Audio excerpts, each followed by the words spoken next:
Math में एक topic होता है रेशियो एंड प्रोपोर्शन। रेशियो को डबल डॉट से रिप्रेजेंट किया जाता है। अगर ए अपान बी में कोई नंबर कोई फ्रैक्शन में लिखा है तो उसको हम लिख सकते हैं ए रेशियो बी। अब बात ये आती है कि ये जो डबल डॉट है इसका मतलब क्या होता है, आता कहाँ है और क्यों लिखा जाता है।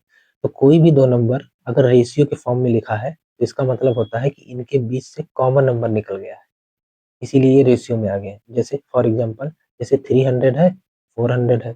300 को हम लिख सकते हैं, अगर इसका हम फैक्टर लिखें 3 मल्टीप्लाई 100, और 4 को भी हम लिख सकते हैं 4 मल्टीप्लाई 100।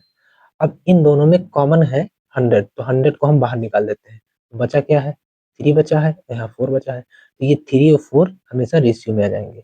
तो जब कभी भी दो नंबर लिखे हैं तो इसका मतलब रेशियो के फॉर्म में लिखे हैं तो इसका मतलब है कि उनमें से कॉमन नंबर निकल गया है, इसलिए वो रेशियो के फॉर्म में आए।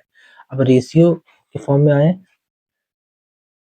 अगर हम इसको कॉमन नंबर दे दें तो ये फिर से अपने ओरिजिनल फॉर्म में आ जाएगा, इस तरीके से आ जाएगा। तो ये जो कॉमन नंबर निकल के गया है ना 100, ये जो 100 है, ठीक, ये इन दोनों नंबर का क्या है, एचसीएफ है, ये याद रहे।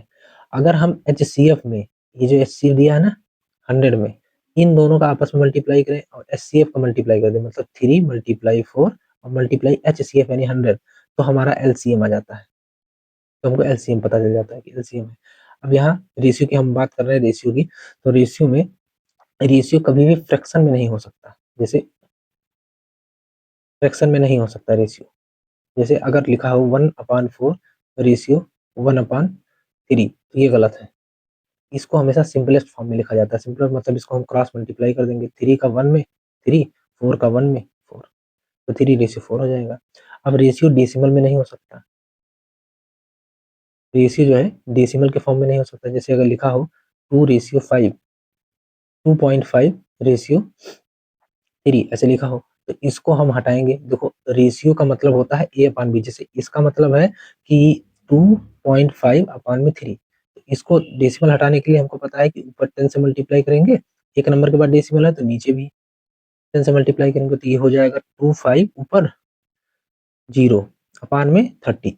एक नंबर के बाद डेसिमल यहाँ हो जाएगा 25 अपान में 30, ये हो जाएगा 25 रेशियो 30। अब रेशियो का सिंपलेस्ट फॉर्म क्या होता है, रेशियो का सिंपलेस्ट फॉर्म कि मतलब इन दोनों के बीच में कोई नंबर कॉमन ना हो।